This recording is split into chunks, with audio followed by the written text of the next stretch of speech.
Hello बच्चों। तो आज हम लोगों का टॉपिक है एम्ब्रायनिक डेवलपमेंट में पार्ट नंबर 3। तो आज हम लोग देखेंगे एक्स्ट्रा एम्ब्रायनिक मेम्ब्रेन्स। तो इससे पहले हमने डेवलपमेंट देखा था फीटस का। तो उसके अंदर हमने देखी थी कुछ मेम्ब्रेन्स ऐसी होती हैं जो कि एम्ब्रायो की सेल से तो बनती है, लेकिन वो एम्ब्रायो के बाहर की तरफ लोकेटेड होती है, तो इसलिए उसको एक्स्ट्रा एम्ब्रायनिक मेम्ब्रेन्स कहते हैं। तो चलिए पहले इनकी डेफिनेशन देख लेते हैं कि what are the extra embryonic membranes. तो membranes from the embryonic cells, ऐसी मेम्ब्रेन जो कि एम्ब्रायनिक सेल से तो बन रही है लेकिन ये लोकेटेड है but are located outside of the body of the embryo. तो ऐसी सेल्स या फिर ऐसी मेम्ब्रेन जो कि एम्ब्रायनिक सेल से बन रही है लेकिन ये लोकेटेड है outside the body of the embryo, embryo की बॉडी के बाहर ये लोकेटेड है, तो इसलिए इनको बोला जाता है extra embryonic membrane. Extra word हम यूज करते हैं आउटसाइड के लिए, तो जो बाहर स्थित होता है उसको एक्स्ट्रा एम्ब्रायनिक कहा जाता है। तो ऐसी मेम्ब्रेन जो कि एम्ब्रायो की सेल से तो बन रही है लेकिन एम्ब्रायो के बाहर की तरफ मौजूद है या उपस्थित है, लोकेटेड है, तो उसको एक्स्ट्रा एम्ब्रायनिक मेम्ब्रेन्स कहते हैं। तो आप लोग स्क्रीन पर एक अच्छा सा डायग्राम देख रहे होंगे। तो इसके अंदर सभी मेम्ब्रेन्स को मैंने दिखाया है। तो 4 तरह की मेम्ब्रेन्स होती हैं हमारे अंदर, और बाकी दूसरे एनिमल्स में भी, जैसे रेप्टाइल्स हो गए या फिर बर्ड्स हो गए। तो देखा जाए तो 4 तरह की मेम्ब्रेन है। सबसे बाहर वाली जैसे आप देख रहे होंगे कोरियन है, जो कि फीटस के चारों तरफ कवर रहती है, और यही बाकी की 3 जो एक्स्ट्रा एम्ब्रायनिक मेम्ब्रेन है उनको कवर करके रखती है। कोरियन आउटर मोस्ट लेयर है, और इसके नीचे की तरफ एमनियन होगा, और इसके अलावा एलेंटोइस हो गया और यॉर्क सैक हो गया।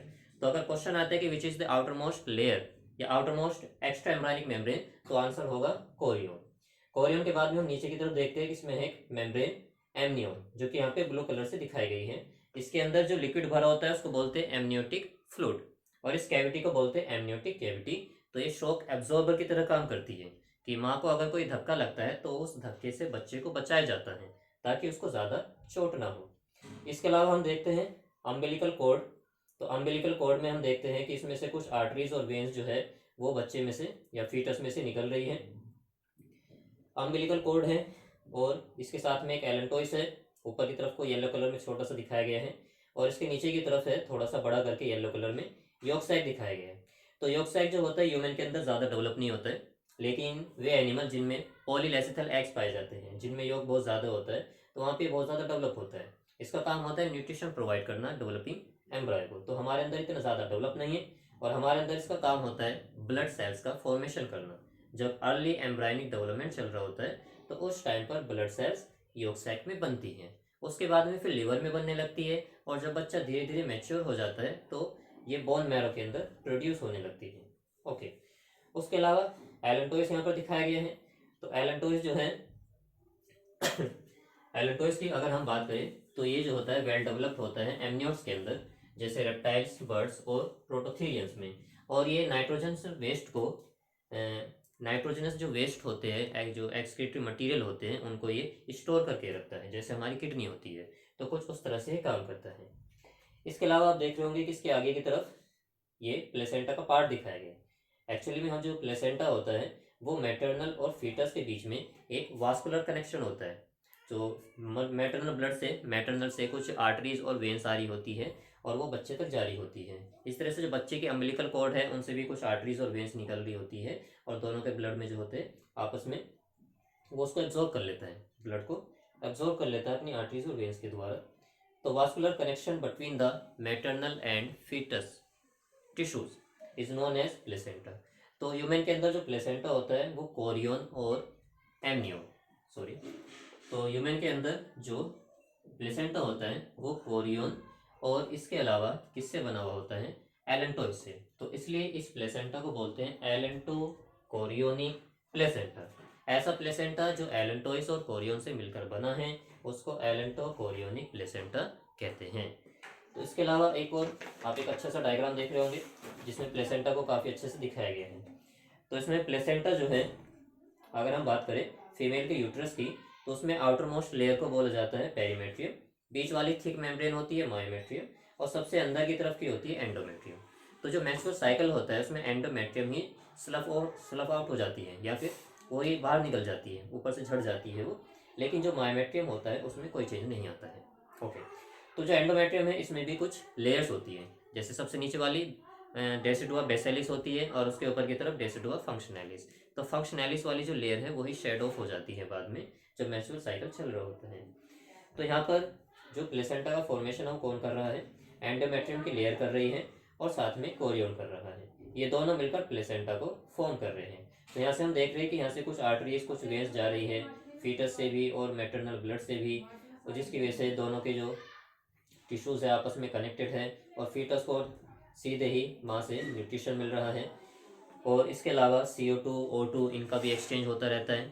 जब तक एम्ब्रायो फीमेल के यूट्रस में है तब तक वो अपने फेफड़ों को सांस लेने में यूज़ नहीं करता है, वो प्लेसेंटा के द्वारा ही गैसेस का एक्सचेंज करता है। CO2 को बाहर निकालेगा, O2 को अंदर लेगा, तो वो फीमेल के ब्लड में उसको भेज देता है। तो सभी काम ज़्यादातर प्लेसेंटा का ही होता है। ओके, चलिए फिर यहाँ पर देखते हैं, यहाँ पर एक एक करके इनको डिस्कस कर लेते हैं। कोरियन की अगर बात करें तो chorion is the outer most membrane. तो कोरियन जो है वो आउटर मोस्ट मेम्ब्रेन है, outer most membrane enclosing other 3 extra embryonic membrane. तो बाकी की जो 3 एक्स्ट्रा एम्ब्रायनिक मेम्ब्रेन है that is amnion, allantois and yolk sac, इन सबको कवर किए हुए होती है सबसे बाहर वाली लेयर जिसको बोलते हैं Korean. In human it forms chorionic villi. Human के अंदर ही कोरियोनिक विलाई बनाती है, जो हमने देखा था फिंगर लाइक प्रोजेक्शंस होती है और फीमेल के एंडोमेट्रियम में धंस जाती है और वहाँ से धीरे धीरे न्यूट्रिशन को एब्जॉर्ब करती रहती है। And it is a part of placenta, और साथ में प्लेसेंटा का भी पार्ट होती है। उसके अलावा दूसरी है amnion. It is located below the Korean in human. तो ह्यूमन के अंदर कोरियन के नीचे की तरफ की जो मेम्ब्रेन है उसको एमनियन कहा जाता है। Between the embryo and amnion, embryo और एमनियन के बीच में एक कैविटी पाई जाती है जो कि भरी हुई होती है एक फ्लूइड से जिसको बोला जाता है एमनियोटिक फ्लूइड। अभी क्या है, जैसे पहले बताया मैंने, it acts as a shock absorber. तो इस शॉक से बचाता है बेबी को, शॉक को एब्जॉर्ब कर लेगा, तो एक कुशन लाइक स्ट्रक्चर्स बोल सकते हैं। तीसरी मेम्ब्रेन है allantois. It is well developed in amniotes जैसे रेप्टाइल्स, बर्ड्स एंड प्रोटोथीरियंस। तो प्रोटोथीरियंस में एग लेइंग मैमल्स आ जाते हैं, तो ये ज़्यादा डेवलप होती है उनके अंदर, लेकिन ह्यूमन बींग में ज़्यादा डेवलप नहीं होती है। ये स्टोर करती है नाइट्रोजनस वेस्ट को जो कि एम्ब्रायो के होते हैं, इसलिए ये एक्स्ट्रा एम्ब्रायनिक किडनी की तरह भी काम करती है। इन मोस्ट ऑफ द यूथीरियंस में आते हैं वे मैमल जो कि बच्चे पैदा करते हैं जैसे कि human being. It combines with Korean. तो ह्यूमन के अंदर ये कोरियन के साथ में कंबाइन कर एक प्लेसेंटा बनाती है। अब क्योंकि ये प्लेसेंटा 2 एक्स्ट्रा एम्ब्रायनिक मेम्ब्रेन से बन रहा है, कौन कौन सी, एलेंटोइस और कोरियन, तो इसलिए इस प्लेसेंटा को बोलते हैं allanto chorionic placenta. And forms blood cells, और ये क्या कर रही है, ब्लड सेल्स का फॉर्मेशन करती है। And gives rise to the umbilical arteries and veins. तो अम्बिलिकल कॉर्ड के अंदर जो आर्टरीज और वेन्स होती है उनका फॉर्मेशन भी एलेंटोइस के द्वारा होता है, किसमें, ह्यूमन के केस में। चलिए चौथी वाली योग साइट। तो योग साइट जो होता है ये ज़्यादा डेवलप नहीं होता है ह्यूमन के केस में, लेकिन जो पॉलीलेसिथल एग्स वाले एनिमल्स होते हैं उनमें ज़्यादा डेवलप होता है, या जिनका डेवलपमेंट बॉडी के बाहर होना है एम्ब्रायो का, उनमें ज़्यादा डेवलप होगा। तो yolk sac forms during the second week. ये ह्यूमन के अंदर प्रेगनेंसी के लगभग दूसरे हफ्ता में बन जाता है। And it is attached to the underside of the embryonic disc. जो एम्ब्रायनिक डिस्क होती है उसके अंदर की तरफ को ये पाया जाता है। एम्ब्रायनिक डिस्क हमने देखा था, बाइलेमिनर डिस्क, ट्राइलेमिनर डिस्क, तो उसके नीचे की तरफ को ये पाया जाता है। It is less developed in human being, okay, and forms blood sales in the early development. Early development में क्या कर रहा है, ब्लड सेल्स का फॉर्मेशन कर रहा है। इसके अलावा ये बोन मैरो की स्टेम सेल्स को भी प्रोड्यूस करते हैं। स्टेम सेल्स में सेल होती है जो किसी भी तरह की सेल में कन्वर्ट हो सकती है, which are precursors to many cell types predominantly to blood cells. तो ये बोन मैरो की स्टेम सेल्स बना रहे हैं। अब ये स्टेम सेल्स किसी भी तरह की सेल्स में कन्वर्ट हो सकती है, लेकिन ये प्रीडोमिनेटली हमारे अंदर किस में कन्वर्ट होती है, ब्लड सेल्स में। तो ये था बच्चों एक्स्ट्रा एम्ब्रायनिक डेवलपमेंट फीटस का, sorry extra embryonic membrane foetus की, कोरियन, एमनियन, एलेंटोइस और योग सेल। तो इसके अलावा आप देख रहे होंगे स्क्रीन पर कुछ अच्छे से डायग्राम दिए गए हैं जिसमें बेबी का डेवलपमेंट दिखा रखा है कि ह्यूमन के केस में बेबी किस तरह से डेवलप होता जाता है। तो अगर हम बात करें फर्स्ट वाले डायग्राम की, तो यहाँ पर दिखाया गया 35 प्लस माइनस 1 डे, यानी कि 35 या फिर 36वें दिन का ये बेबी दिया हुआ है जो कि 10 से 12 मिलीमीटर लंबा है। तो इसमें हम देख सकते हैं इसमें लेंस बन रहा है। उसके अलावा हिंडलिंग है जो कि आगे चलकर पैरों का फॉर्मेशन करेंगे, और फोरलिंग भी बन रही है, लेकिन अभी ये पैडल शेप के हैं। उसके बाद में सेकंड डायग्राम अगर देखें हम, तो ये 37 या फिर 38वें दिन का होता है और 12.5 से लेकर 15.75 मिलीमीटर तक लंबा होता है। तो इसमें हम देख रहे हैं कि धीरे धीरे ईयर्स भी बनना शुरू हो गए हैं और जो लेंस था अब वो आगे चलकर आई बना रहा है। अब धीरे धीरे एल्बो भी नज़र आ रही है और हैंड प्लेट नज़र आ रही है जो आगे चलकर उंगलियां बनाएगी। नेजल पिट है, फोरब्रेन है और छोटी सी एक टेल पाई जा रही है जो बाद में डीजनरेट हो जाएगी या ख़त्म हो जाएगी क्योंकि हमारे अंदर वो ज़्यादा डेवलप नहीं होती। तीसरा अगर डायग्राम देखें तो ये 40 या फिर 41वें दिन का होता है। तो फीटस धीरे धीरे ग्रो कर रहा है। 16 से 21 मिलीमीटर वो लॉन्ग हो चुका है। उसमें हम देख सकते हैं कि उसमें फोर ब्रेन बनने के साथ साथ मिड ब्रेन भी बन चुका है। आई बन चुकी है जो कि पिगमेंटेड है। हार्ट भी जो होता है वो धीरे धीरे बनने लगता है। तो एनसीईआरटी में दिया हुआ है कि फर्स्ट मंथ में, प्रेगनेंसी के फर्स्ट मंथ में हार्ट का डेवलपमेंट हो जाता है। इसके अलावा हम देख रहे हैं कि इसमें एक्सटर्नल ईयर का फॉर्मेशन हो गया है, हथेलियाँ बन गई है और उनके अंदर धीरे धीरे उंगलियाँ भी बनने लग रही हैं। चौथा डायग्राम देखें तो ये 45 या 46 दिन का होता है। इसमें फीटस की लंबाई 22 से 24 मिलीमीटर लंबी होती है।